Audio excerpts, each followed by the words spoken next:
Welcome back to another episode of the Cycle Podcast, the show where we cover 4 trending MLB topics in 20 minutes or less. Joining me back this week is Josh, a.k.a. Kablumski. You were out scouting some high school ball last week, so we had Alex on the show. We had a good time, but it's always good to see a familiar face back on the show. Josh, how are you doing? Man, great to be back. Thank you for having me back. I thought Alex was going to do so great that I was not going to be coming back no more. Alex, I miss you, man. I hope I could do a show with you. I hate that you had to be there when I was not here, but I'm looking forward to a great show. Let's get right into it. Absolutely. Without further ado, we've got a ton of great stuff to cover, so let's go right into it. Our first topic today is going to be 2 manager firings. Obviously, this early in the year, only a quarter of the way through the season, seeing managers on the chopping block is somewhat of a surprise, though the 2 teams who replaced their head coaches, not so much of a surprise. We covered the Rockies so much last week with Alex on the show. We can just mention that Bud Black was let go. He was the all-time winningest manager in Colorado Rockies history. He was replaced by third base coach Warren Schaefer. The one I want to talk about is going to be Derek Shelton getting the axe in favor of bench coach Don Kelly. So with the Pirates, I think the foundation is there. With guys like O'Neal Cruz, Cabrian Hayes, and even a young Joey Bart starting to perform behind the dish there, you have Mitch Keller, who surprisingly is only 29 years old, towing the slab with Paul Skeens. You have Jared Jones on the IL last year, who showed promise as a number 2 guy. You also have 5 prospects in the top 100, including number 2 overall prospect and number 1 pitcher prospect, Bubba Chandler. So in the very near future, you could see a rotation with Paul Skeens, Mitch Keller, and Jared Jones, as well as Bubba Chandler. Your boy, Connor Griffin, moving through the ranks. And then if you move down, they do have 3 more guys in the top 100, including Tamar Johnson. They've already brought Henry Davis up. It's there. You can see the future. However, I don't know how much blame you can put on a guy like Derek Shelton when the fan base expected you to at least start the process of building for the future. You expect, as some of these guys are maturing, the Cabrian Hayes, the O'Neal Cruzes, as you're starting to bring up some of these guys from the minors, maybe go out and get a bat that can provide not depth, but a little bit of a spark in that lineup. I was looking at a guy like Anthony Santander, a guy who can maybe give you 40 home runs. To sort of take the pressure off some of these young guys, you say they're not moving fast enough. They're not maturing fast enough. Well, when you're bringing guys up and expecting them immediately to be the face of the franchise, that's a lot to ask. That's a tall order for some of these young kids who expect to come up, grow behind a core of established veterans. You have that in Brian Reynolds, but he's having a down year. But I think maybe if you were going to let Derek Shelton go, it would have been better to do it last year. Let a new guy come in, managing the team, spend a little bit of money outside of signing Tommy Pham to a 1-year contract. That was their big offseason move. And every year you go without building is another year closer to Paul Skeens hitting free agency, who's going to get probably the largest contract in the history of the MLB for a starting pitcher, and the Pirates aren't going to be able to play that. You've got a window of 5 more years. You've got to get this done. And they are just kind of slow rolling it as opposed to just getting it done. So, Josh, with the minute or so we have left on this topic, you know the Pirates a little bit. So you watch them. You're a Pirates guy. So tell me a little bit about where this team is heading and what is Don Kelly going to bring to the table? Well, first things first, how many games have you played so far, roughly? 28, 30? No. 30. 38, 40. Like 40, let's say 40. Rockies have not hit double-digit wins. Just throwing that out there. Yeah. Because I know we're not talking about the Rockies. Just want to throw my little 2 cents about that. Pittsburgh, I like them. Like you said, I do have a little bit of ties with that organization. Love what they're doing within the organization, especially seeing it at this level which is like the minor league system. I get to see these kids when they come in and like you see the potential in them and whatnot. Like you said, like a Connor Griffin, the kid's an absolute stud.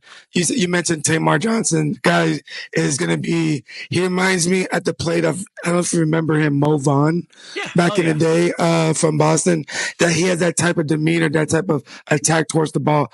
Listen, Pittsburgh's okay. The problem what happened with Shelty is he let the wheels fall off too quick. You know, this was a bridge move. This is a bridge situation. When I mean bridges, 2 to 3, 4 years that get us somewhat, comfortable, around the 500 mark. Get produce a good product on the field, so on and so forth. I think that's where they fell short at. And I don't think it's not a take at, Derek Shelton at all, because the guy is a great coach. Like I said, he's coached for the Rays for a while, was a fan of his. Great guru of the game. Anyway, the thing is that when you lose a culture in that locker room, it's tough to get back. And when you're a veteran as McCutcheon, he's on, he's on his way out. You mentioned a couple other, but the thing is like there's no chemistry. There's no cohesiveness in that locker room, and I think that is what the cherry on top was to get him out of that office. But it's not taking any knocks on him. It was just a bad situation, bad timing. Do I think Pittsburgh is going to bounce back? Yes. Do I think it's going to be this year? Absolutely not. They have stars. They have young studs. This might be, a year to make a couple splashes. I thought they were going to get a Vladimir Guerrero type a bat in the lineup, honestly, before that contract was signed. But they are right there. They just need somebody to make sure that they get them in the right direction. So that's right now. Spend a little bit of money. And spend a little bit of money. If any organization fan knows about spending money or not spending money, it's me with my Rays. So please. Absolutely. Our second topic today is going to be the breaking news that Roki Sasaki is hitting the 15-day IL and is shut down from all baseball activities, including just throwing for that time frame. So obviously we expect that 15-day IL stint to roll into probably a 30 or even 60-day. There's something off about him, point blank. He's dealing with what he says is a shoulder impingement, discomfort throwing, and that's something that's been going on since spring training. Obviously, he has hit the IL already this year, the 10, 15-day, and his fastball velocity has taken a massive dip. He is expected to be a guy who's pumping 101, 102. He's topping out right now at 97 with his average velocity, 95. Through points in his last start, he was having trouble breaking 93. He has 22 walks to 24 strikeouts, which for a guy who has been known for in Japan as even at those higher velocities, being able to hit his spots, dot those corners. And he's not getting swing and misses. Now, the biggest issue is that he was expected to come in and slot into the 4th or 5th spot in that rotation, maybe even get some time in the minors. But they brought him right in at 23 years old. Now, with Ohtani not pitching, still hitting, obviously, Snell, Glasnow, Kershaw, Sasaki, Gavin Stone, River Ryan, Tony Gonsolin, all out. Obviously, Gonsolin is expected to come back shortly.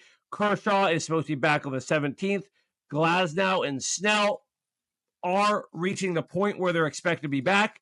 So you could conceivably shut down Sasaki through the All-Star break. Let him get right. Let him get really right, not just right enough to get out there and throw pitches. And maybe get comfortable. Get comfortable in a new city. Get comfortable in a new culture.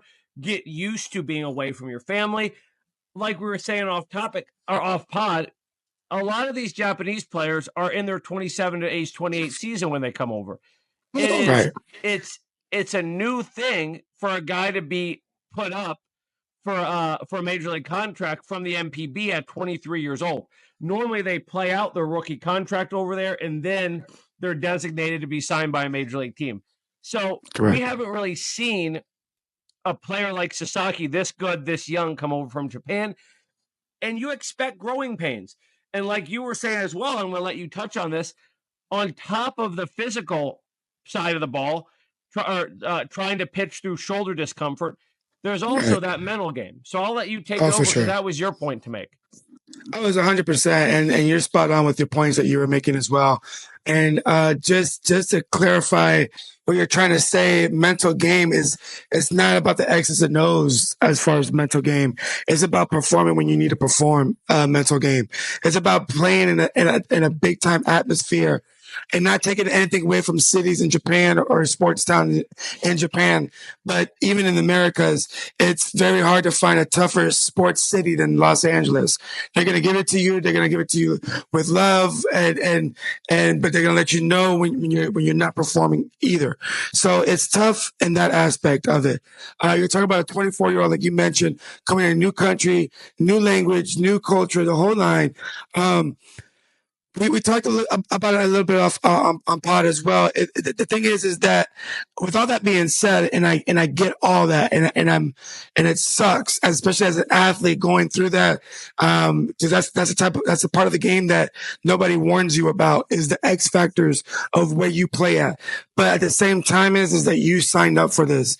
You got to be willing, big time players, finding a way in a big time city, and it sometimes does not always work out. If you look at like a situation like an NBA or something like that, Dwight Howard, not making it work out in Los Angeles the first time, whatever it may be, that sometimes it does not work out in a big time city. Aaron Rodgers, as of late, Kwame Brown. Kwame, all these, but what I'm just trying to say is that, first of all, we cannot give up on this kid. I say kid, I understand he's a grown-ass man at the age of 23, 24, but in baseball terms, he's still a kid. So we cannot give up on him. Second thing we got to look at is how are they developing their pitchers if they have 8 to 9 pitchers in the IL right now? Something needs to change in that aspect behind closed doors in the brass back there, because something needs to change in that aspect. But as far as him as a person, I hope that he gets comfort from family, makes him feel a little bit more at home to kind of make him feel comfortable. Once he gets past that little barrier of being comfortable and going out there and just playing the game that he knows how to play, once he gets past that, I think, the Cy Youngs and all that is not, we don't need to be putting that on him, but he can perform at a high level. We can put that on him. Absolutely. And yeah, I think that just about wraps it up. Wish the best for the kid, man.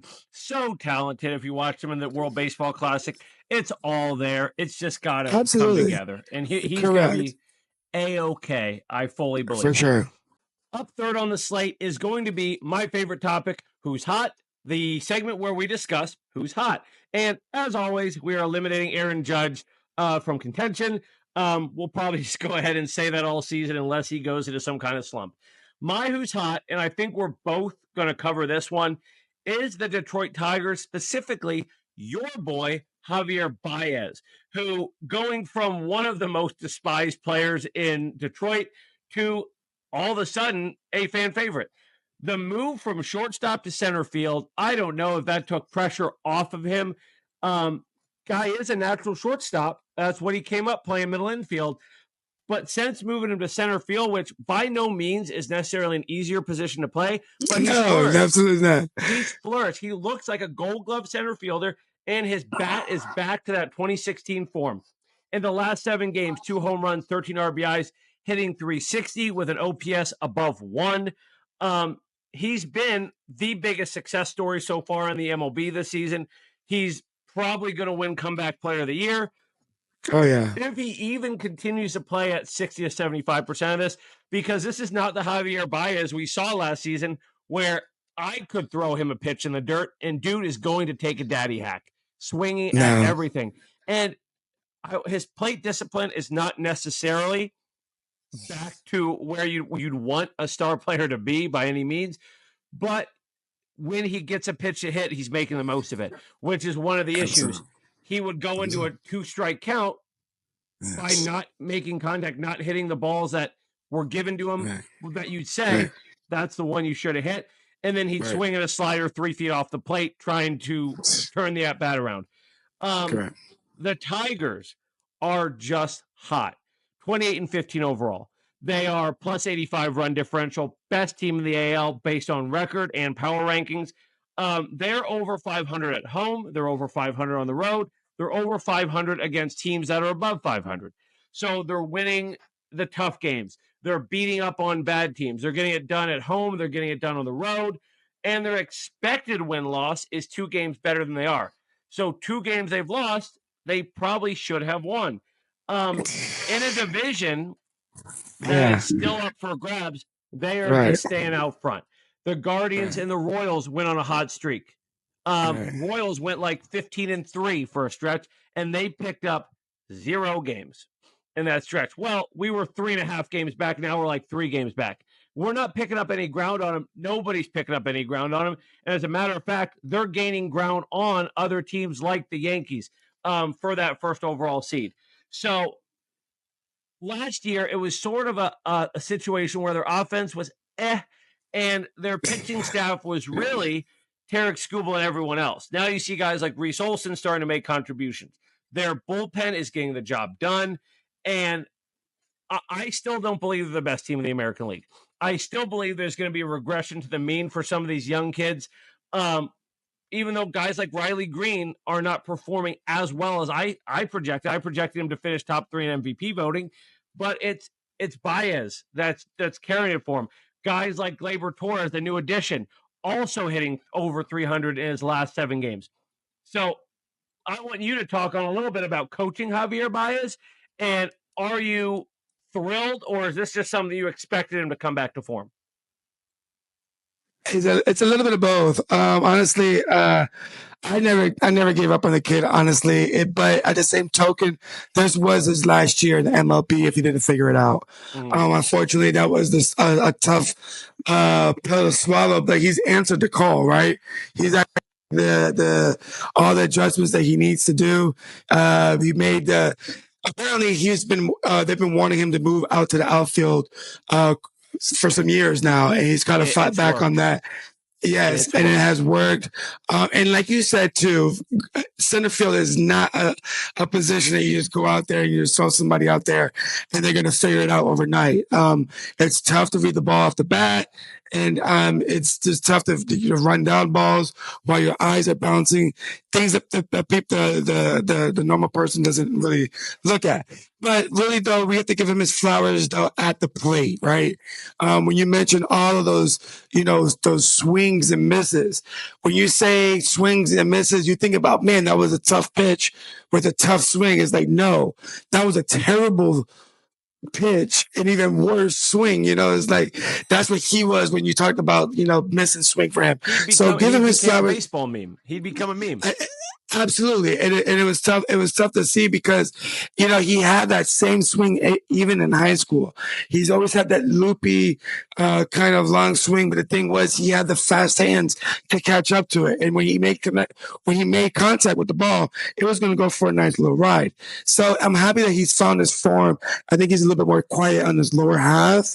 That really keeps his center mass when he swings. I'm probably getting a little bit technical now, but that all this keeping it quiet, as they say, is helping him go through the zone. So, I mean, even if he, like you said, if he digresses at 60% or 70% of his performance this year, he's still going to get comeback player of the year. I'm just so happy that he's actually doing good, that we're talking about him in a good light again.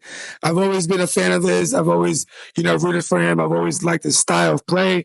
And I'm just happy that he's Detroit as a whole is balling and give them their flowers because you said that's a tough ass division and they're answering the call, man. They're fucking answering the call. But you can just claim it. Say I coached him in high school, so really it's the adjustments I made with him back then. He's actually decided to take your advice and now he's balling. Put that on your resume, Josh. Shout out to ACD. Shout out to ACD in Jacksonville, Florida. Yes.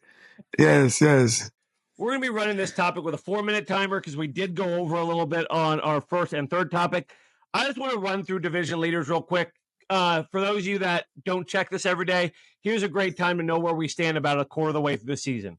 In the American League, the Central, obviously we mentioned the Detroit Tigers on top at 29-15, looking to be the first team to reach 30 wins.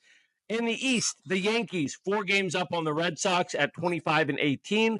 Out West, Seattle still holding on to a 1-game lead over the Athletics, surprise team of the year, with Strong, a game strong. and a half over Houston. We'll see how long this Athletics train rolls for. I'm waiting for the wheels to fall off, but maybe not. No, Maybe no, not. no, no. I'm riding that wave, Bubba. Well, hey, let me know how it is as the train goes down the tracks. In the National League, we've got the Mets at 28-15, 3 games up on the Phillies, who at 25-18, some are calling a disappointment just because they're not leading this division. I expect that to end up with a tight race all the way down the stretch.